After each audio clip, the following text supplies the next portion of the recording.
10일 윤유에게 이어진 뜻 증석도심 비로봉 봉우리의 해진이 동해는 먼 하늘에 아득하네.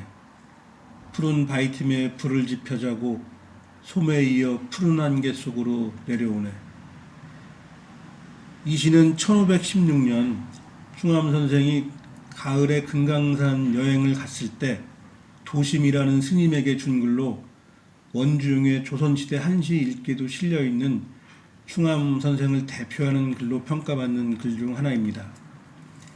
백호윤유는 자신의 그 금강산 여행기인 풍악록에서 이 시야말로 고금의 시인들 작품 중에 빼어나다. 이 시는 우리나라의 전무후무한 것일 뿐만 아니라 그 이상 가는 작품인데 애석하게 우리나라 사람들 가운데 알아보는 자가 없어서 사람들 입에 오르내리지 못했던 것이다라 말하며 동행한 사람들에게 소개하고 서로 읊고 또 읊고 했더니 사람으로 하여금 표현이 산 정상을 버리고 동해로 가고픈 생각이 들게 했다라고 기록해 두었습니다. 정말 극찬의 극찬이라고 생각을 하는데요. 고금의 시인들 작품 중 그 윤유가 말한 고금의 시인들이라고 하는 것은 그 우리나라뿐만 아니라 중국의 이태백, 두보까지 포함될 정도로 저는 생각을 합니다. 그 정도로 그 높이 평가한 시인데 솔직히 저는 이해를 잘 못하겠습니다. 윤유만큼의 어떤 지적 깊이가 없어서 그런 것 같습니다. 백호의 말처럼 알아보는 자가 없는데 백호는 어떻게 알고 최고의 시라고 평했을까 하는 의문이 일어나게 됩니다. 이 의문은 바로 백호의 외가가 보은읍 종곡리가 집성촌인 경주김씨 판도판서 장유의 후예로 충암의 방계 후손임을 알면 금방 풀립니다. 충암은 판도판서 장유의 6세 손입니다. 경주 부인이었던 부친을 3세 때 여인 백호는 어머니 밑에서 자라며 어린 시절의 학업은 외할아버지인 첨지중추부사 간서제 김덕민의 훈도가 있었을 뿐 거의 독학하다시피 했다고 합니다. 외조부인 간서제공은 보은읍 종곡리에 있는 정려문의 주인공인 고령신 씨의 부군 되시는 분인데요. 여기서 잠깐 윤유에 대해서 살펴보도록 하겠습니다. 윤유는 1617년에 태어나 1680년 그 숙종의 경신환국대 사약을 받고 사사된 남인의 거두였다고 할 수 있는 분입니다.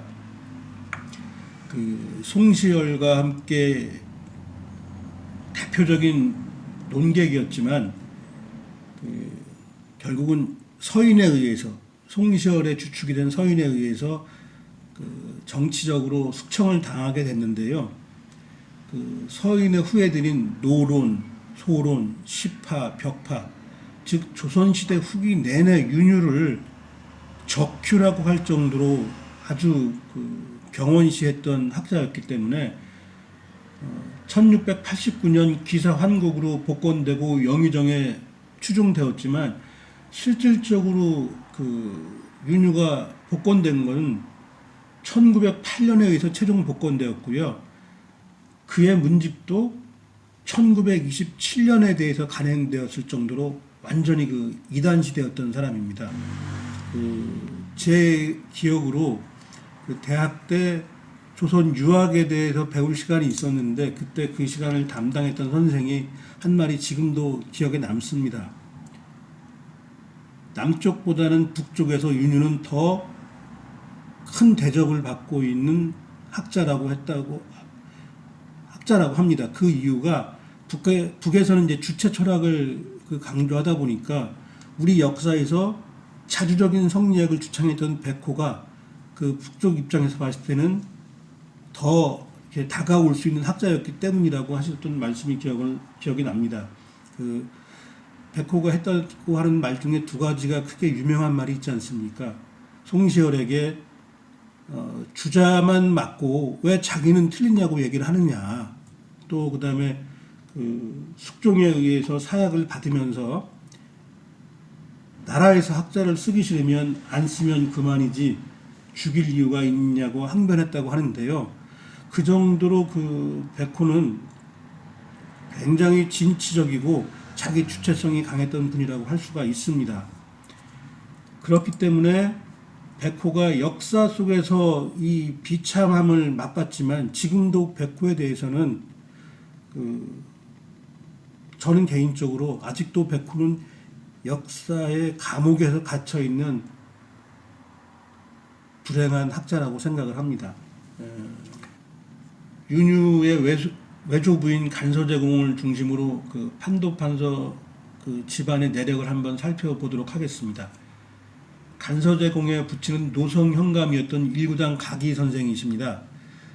일구당 가기 선생은 그 고모부인 대곡 성운이라고 하는 분의 유지를 이어받으신 분인데요. 대곡 성운이라는 분은 그 사림학파의 거두라고 불리셨던 분인데, 그 대곡 성운이 후사가 없어서 그 일구당 가기 선생의 그 자신의 후사를 맡겼는데, 지금도 그 종곡에 가면 대곡 선생 묘 바로 밑에 가기 할아버지의 묘가 함께 이렇게 모셔져 있거든요. 근데 이 가기 할아버지가 정유재란 중에 왜군에게 그 대항하시다가 갑자기 돌아가시는 바람에 그 대곡 성운집을 발간하지 못해서 그 대곡 성운집은 가기 할아버지의 아드님이신 간서제 김덕민 할아버지에 의해서 초판이 발행되었다고 합니다. 간서제공의 조부는 충암의 조카이며 제자인 김제군수 천부로 기재 신광한에게 인쇄하여 썩지 않음을 도모하겠습니다라며 충암의 원고와 함께 감수와 선문을 청했던 홍문관 전환이었던 천우의 형님 되시는 분입니다. 천부 천우 형제는 충암의 조카이며 제자인데 이분들은 충암의 사촌형인 벽공의 자제분들이십니다. 그렇기 때문에 윤유는 백호는 어렸을 때부터 충암집과 대곡집을 통해서 충암과 대곡 선생으로부터 사숙을 한 거나 마찬가지인 거죠. 그러니까 충암 선생이나 대곡 선생을 사숙을 했기 때문에 금강산에 가서도 충암 선생의 증석도심이라는 시를 자신있게 다른 동행했던 분들에게 권유할 수 있었고, 그 시를 그렇게 평가했던 사유가 되는 것이라고 생각을 합니다. 이러한 집안의 내력과 간서제공에 대한 얘기는 백호가 쓴 외조 첨지중추고사 김공묘지명에 자세히 기술되어 있었지만, 윤유가 집권 세력인 서인으로부터 사문난적이라 몰리고 사약을 받은 후 보복을 두려워한 외갓 집안에서 산해면 장감리에 있던 간서제공의 묘비를 땅속에 묻어 우리 지역에는 알려지지 않았지만 1927년 간행된 백호문집을 통해서 그런 내용이 있는 걸 확인하고 이 내용을 필자의 엄친께서 우리 지역에 알리셨다고 합니다. 이런 내용은 그 엄친의 미산산고 598쪽에 자세히 기술되어 있습니다. 풍악록에 따르면 금강산 유람에 앞서 부평에 사는 외숙계 인사를 드리고 통제 외숙과 함께 출발했음을 전하고 있으니 외가와 매우 긴밀하게 지내는 백호였음을 알 수 있습니다. 간서제공은 옥, 용, 상, 경, 익, 오형제분을 두셨는데 백호가 말한 통제 외숙은 바로 삼도수군 통제사였던 경을 말하는 것입니다. 백호의 외숙 중 막내인 과만 과거를 단념하고 벼슬길에 나가지 않았으나 옥, 용, 경, 삼형제가 똑같이 정면연에 함께 사마시에 합격하였고 경주김씨 판도판서공과 족보를 만들고 농제집이란 문집을 남긴 상은 문과에 급제하여 여러 관직을 거쳤다 하니 외가가 매우 번창했음을 알 수 있었지만 백호의 정치적 숙청과 함께 쇠락하게 되고 후손들은 벼슬길이 막히게 되었다 하니 못내 아쉽다고 생각을 합니다. 아까 말씀드린 것처럼 백호는 외가의 조상으로 기묘 명연인 충암의 글을 어린 시절부터 접하고 많은 영향을 받았던 것입니다.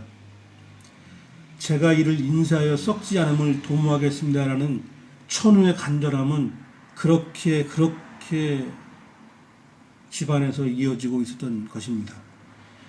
북벌을 주창하며 자주적 성리학을 외친 백호의 행적은 지혜와 용기를 겸비하고 강대국에도 당당했던 저리로 이름난 전국시대 조나라 재상이었던 인상열을 높이 평가하며 선비로서의 가치관을 정립하고 대의로 가득한 삶을 실천한 충암의 정신을 올곧게 이어받은 곳으로 볼 수 있습니다. 충암의 큰 뜻을 배우며 품고 자랐을 백호도 역사의 험로에서 같은 운명을 맞고 말았으니 참으로 안타깝고 애석하기 끝이 없습니다. 또한 백호와 우암 송시열과의 관계도 우리 지역이 더 발굴하고 갖고 나가야 할 문화적 자산이라고 생각을 합니다. 송시열은 송준길에게 보낸 편지에서 윤희와 만나 3일간 토론하고 나니 내가 30년 독서한 것이 참으로 가소롭게 느껴졌다고 말할 정도로 10년 연하의 백호를 높이 평가했지만 예성 논쟁과 주자에 대한 학문적 입장 차이 등을 거치면서 멀어졌고 결국은 서로를 죽여야 할 숙명적인 정적 사이가 되었던 것입니다. 청나라에 항복한 나라의 처지를 통탄하며 함께 의기투합하고 비분관계했던 두 사람의 비극적인 운명의 인연이 시작된 곳이 바로 속리산 복천암이었음을 우리는 잊지 말아야 합니다.